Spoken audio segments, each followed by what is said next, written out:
Hello students, हाय, कैसे हैं आप लोग। उम्मीद करता हूँ अच्छे होंगे। तो देखिए, हम लोग सेट थ्योरी पढ़ने वाले हैं। सेट थ्योरी सेट थ्योरी पढ़ने वाले हैं हम लोग। इसको देखा जाए, या फिर कहिए कि सेट है ना, सेट।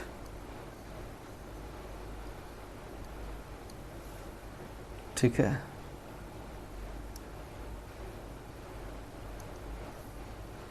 सेट्स पढ़ने वाले हैं। इसका ज़रा सा पॉइंटर नहीं दिख रहा है, तो चलिए कोई बात नहीं है। तो सबसे पहले सेट्स क्या होता है, तो ये डिफिनेशन है। अ set is well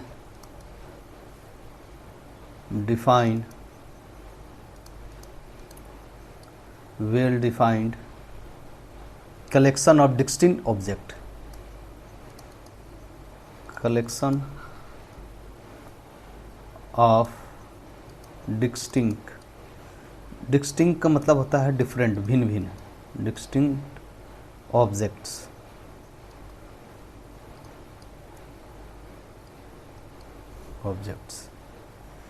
distinct objects। यहाँ पे वेल डिफाइंड का मतलब क्या है, देखिए यहाँ पे जो शब्द है, ये जो शब्द वेल डिफाइंड जो ये लिखा हुआ है, इसका माने है, इसको ज़रा सा अच्छा सा समझिएगा। ये इसका मतलब होता है कलेक्शन ऑफ ऑब्जेक्ट, है ना। मतलब एक रूल को फॉलो करना, है ना। एक देयर इज़ अ रूल, ये वेल डिफाइंड है कि जो हम ऑब्जेक्ट को कलेक्शन करेंगे तो किसी रूल के ज़रिए करेंगे, है ना। किसी आगे आपको और अच्छा सा समझ में आएगा, है ना। तो इसको मैं और भी क्लियर आगे करूँगा, जब मैं आपको क्लियर करके समझा दूँगा अच्छा से, तो समझ में आ जाएगा। अब सवाल है कि डिस्टिंक्ट का मतलब होता है डिफरेंट, तरह तरह के, माने अलग अलग, भिन्न भिन्न। ठीक है। एक सेट में, सेट जो होती है, हम लोग उसे डिनोट करते हैं, किसी भी सेट को, है ना, डिनोटेड बाय कैपिटल लेटर, यानी ए बी सी, इसी तरह से सो ऑन, कैपिटल लेटर से हम लोग डिनोट करते हैं। अभी जो जैसे ए इस तरह से करली ब्रैकेट में होता है, 1 2 3 4, इस तरह से। तो ये देखिएगा कि सबका डिफरेंट, यहाँ पे x 1 है, यानी ये नेचुरल नंबर है। ये जो यहाँ दिख रहा है आपको नेचुरल नंबर दिख रहा है, तो ये किसी न किसी वेल डिफाइंड में आ गया ये, है ना। और सब भिन्न भिन्न है, अलग अलग है, सब भिन्न भिन्न है। ठीक है। तो इसके अंदर जो ये करली ब्रैकेट के अंदर में जो आता है, उसको हम लोग एलिमेंट बोलते हैं, एलिमेंट बोलते हैं, है ना। और एलिमेंट बोलते हैं, या फिर मेंबर्स कह लीजिए, मेंबर। ठीक है, या फिर मेंबर बोलते हैं। अब जैसे अब मैं पूछूं कि एक इसमें बहुत अच्छा नोटेशन चलता है, ये वाला सिंबल जो चलता है, इसका होता है बिलोंग टू। इसका मतलब होता है बिलोंग टू,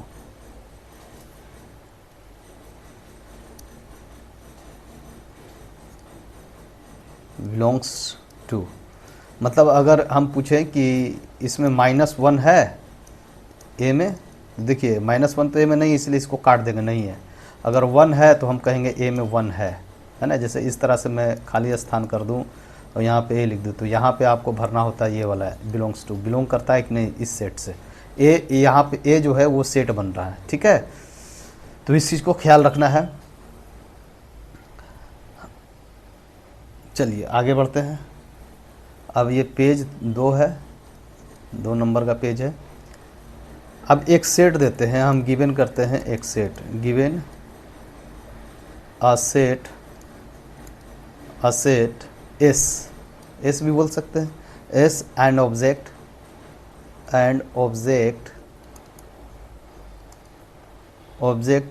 पी। ऑब्जेक्ट मैंने दे दिया, इसमें P. Exactly one of the following statement should be true. तो आपको एक ये देते हैं, है ना, मतलब एग्जैक्टली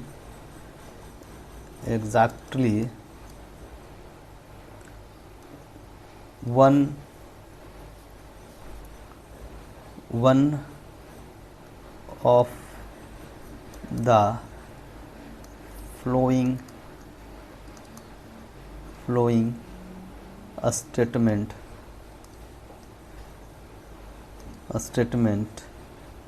statements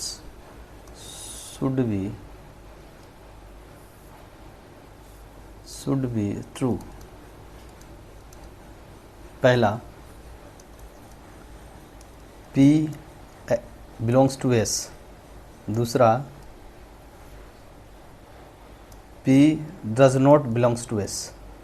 कौन सा सही होगा? तो यहाँ पे देखिएगा P हमारा S में है, ऑब्जेक्ट है, तो पहला वाला आपका सही हो जाएगा, ये नहीं होगा सही। ये एक छोटा सा एग्जांपल मैंने लिया, है ना। अब एक और अलग एग्जांपल लेते हैं, ये फर्स्ट एग्जांपल था। दूसरा एग्जांपल में आते हैं, जैसे let B the set of all vowels, B the set of vowels in English alphabet, in English alphabets,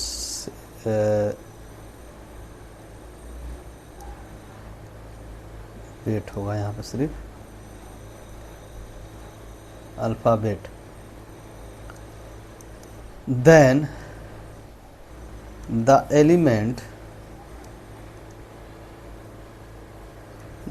elements of V are क्या क्या हो सकता है? A, E, I, O, U, यही होगा। तो इसमें देखना ये है कि A जो है V में है कि नहीं है, U भी है, U भी है, क्या G है? बताइए, G नहीं है, इसलिए इसको इस तरह से कर देंगे, है ना। इस तरह आपको बस ये मैं एक एग्जांपल दे रहा था। आइए आप लोग मेथड बताते हैं इसका आगे प्रोसेस में। तो हम लोग देखने वाले हैं methods of describing a set.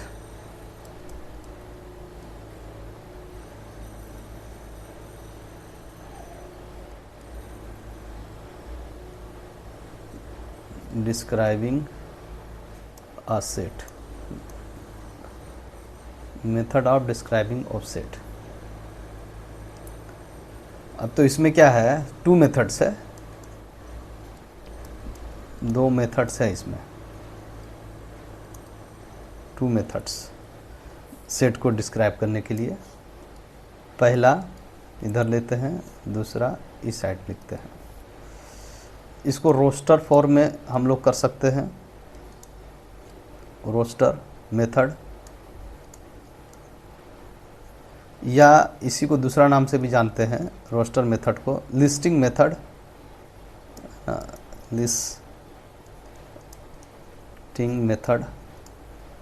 एक और नाम भी है, लोग एक और नाम से भी इसे जानते हैं, टेबुलेशन मेथड, टेबुलेशन मेथड।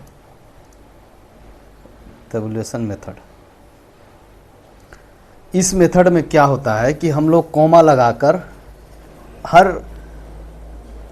हर चीज को कर्ली ब्रैकेट में अलग अलग सेपरेटली रखते हैं। हम एक एग्जांपल से आपको समझाते हैं। इसके लिए पहले एग्जांपल बाद में देंगे, पहले लिख देते हैं कि क्या क्या है एग्जांपल, उसके बाद हम लोग बाद में देंगे। दूसरा है set builder for set builder method, या प्रॉपर्टी मेथड भी बोलते हैं इसको, प्रॉपर्टी प्रॉपर्टी मेथड, और भी एक नाम है रूल मेथड। Rule method. अब हम लोग सेट बिल्डर फॉर्म नहीं, हम लोग रोस्टर फॉर्म को देखते हैं। तो ये पेज 3 है। रोस्टर फॉर्म में हम लोग सिंपल में, रोस्टर फॉर्म में जैसे भी कोई एक सेट नाम ले लेंगे। एक सेट मान लेते हैं कि हमारे पास एक सेट, इफ़, इसको लिखते हैं if A is the set of odd natural number, odd natural numbers,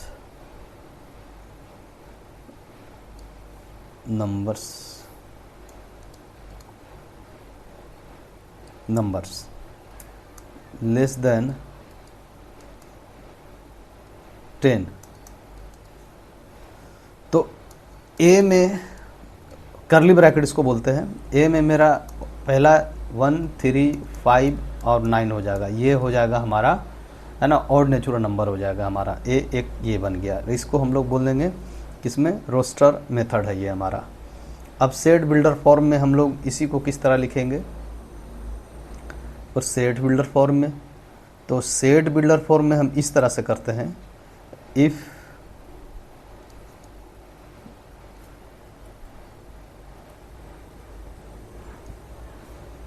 ये वाला नहीं है पेज, यहाँ पेज है, ये पेज लिखा हुआ है, ठीक है।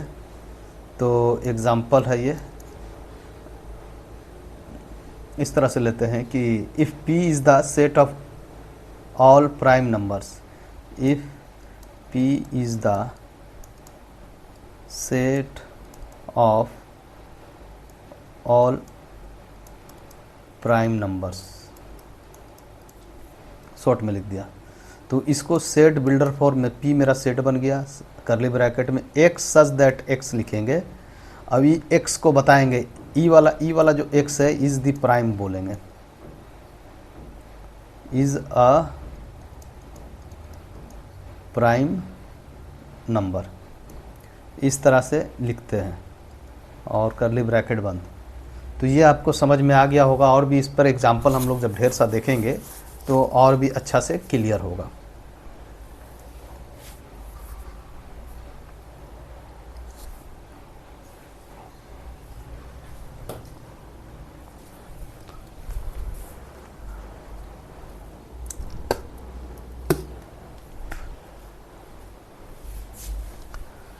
पेज 3 पे आते हैं हम लोग, 4 पे,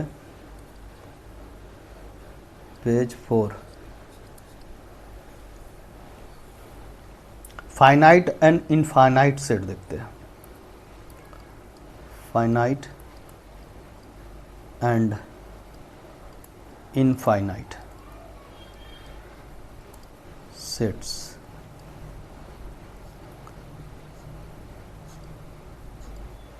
फाइनाइट और इनफाइनाइट सेट। तो फाइनाइट का डिफिनेशन अगर लिया जाए, सेट, फाइनाइट सेट का डिफिनेशन, फाइनाइट सेट का डिफिनेशन, तो a set is said to be finite, a set is said to be finite if the number of its element, the numbers of its element, number यहाँ पे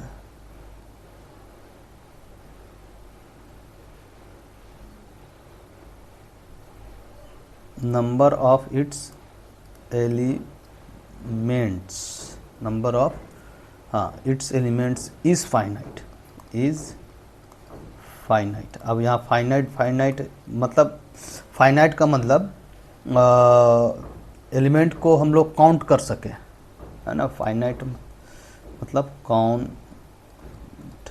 count होता है गिनना, जिसे गिना जा सके, है ना, काउंटेड, ये समझ लीजिए। ठीक है, मतलब ये कह लीजिए कि if it's elements can be counted, if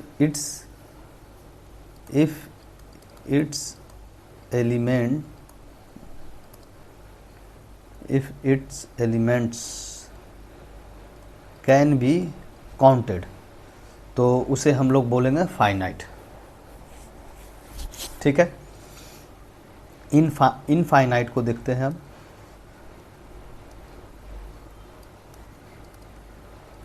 infinite set,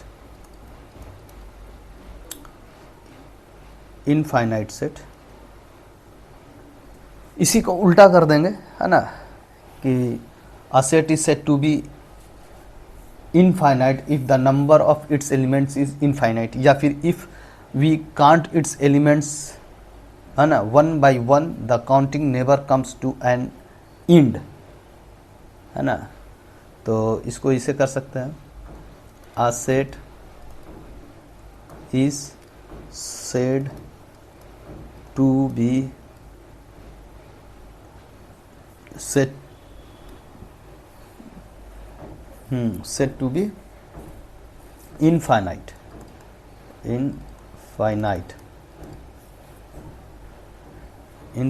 if its elements,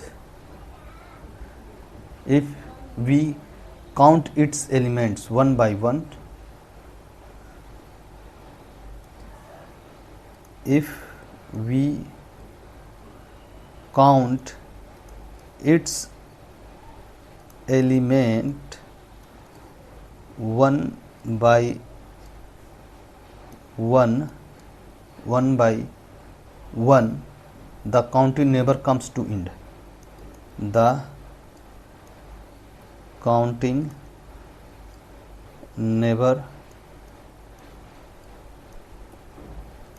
comes to end। ये इस तरह से इनफाइनाइट सेट हो जाएगा, वो comes to N in, N कर दीजिए, एन इन इंड। ठीक है, तो अब एग्जाम्पल हम लोग लेते हैं। देखिए, नेचुरल नंबर भी एक तरह से the set of all points in a plane, alpha is a infinite set, है ना। उसी तरह से natural number, integer, rational, real, ये सब इनफाइनाइट सेट है। अब हम लोग नल सेट के बारे में देखेंगे, अच्छा से समझेंगे। तो पेज हो जाएगा हमारा ये page 5,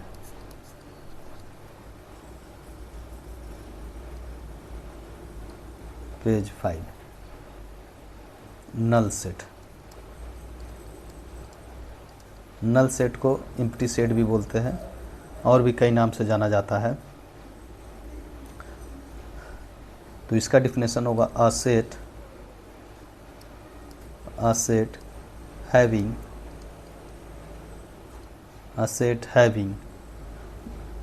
no element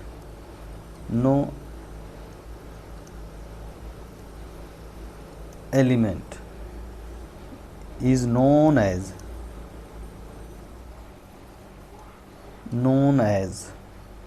null set। Null set, या फिर इसको आप ऐसे कह सकते हैं ओवाइड सेट,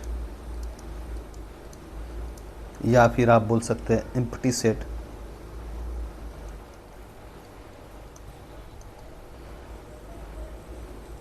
ठीक है, और इसको डिनोटेड कैसे करते हैं,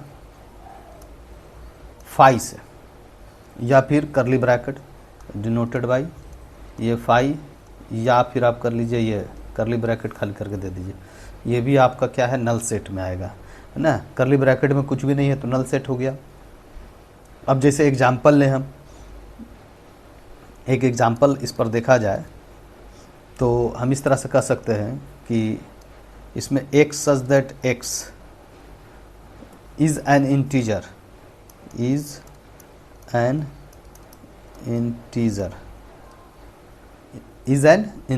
and x square equal to 2।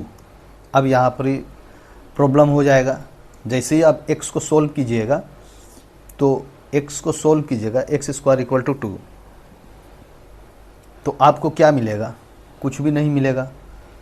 X square का मतलब हो गया 2 का मतलब हो गया कि आप x रूट अंडर 2 कर रहे हैं, तो आपको इंटीजर मिला ही नहीं, इरेशनल नंबर आ गया, तो इसलिए यह 5 हो गया, 5 सेट हो गया। ठीक है, इसी तरह से और भी ले सकते हैं हम। इसी को हम एक्स स्क्वायर इक्वल टू 2 ना लेकर हम इसको एक्स स्क्वायर इक्वल टू 1 ले लेते अगर, या फिर इसको मैं इस तरह से कर लेता,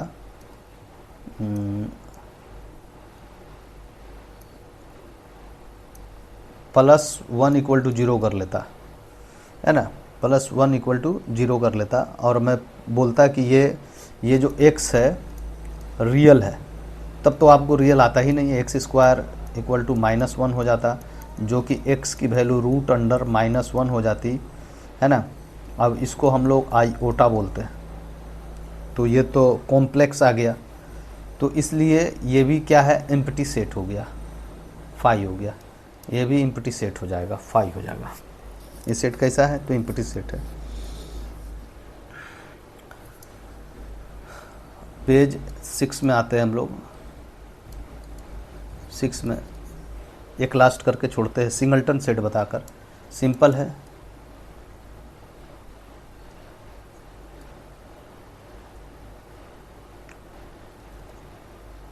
सिंगलटन सेट सिंपल है, इसे समझ में आ रहा है कि एक सेट में एक ही एलिमेंट होगा।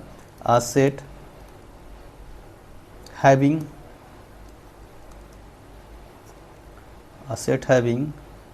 only one element, only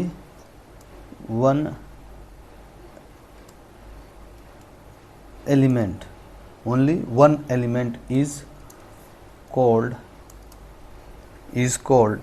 a singleton set, a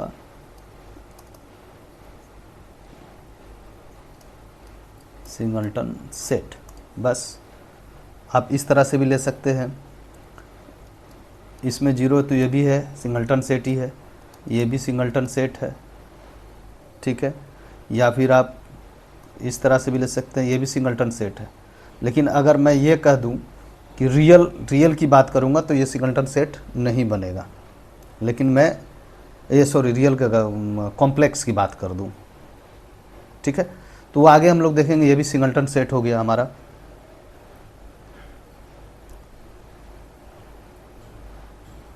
अच्छा, एक और भी, ये भी एक सिंगलटन सेट ही है, नल सेट इसे नहीं समझना है, ये भी एक सिंगलटन सेट है। तो इस वीडियो में इतना ही, फिर मिलते हैं हम लोग सबसेट एंड सुपर सेट, आगे लेक्चर में मिलते हैं।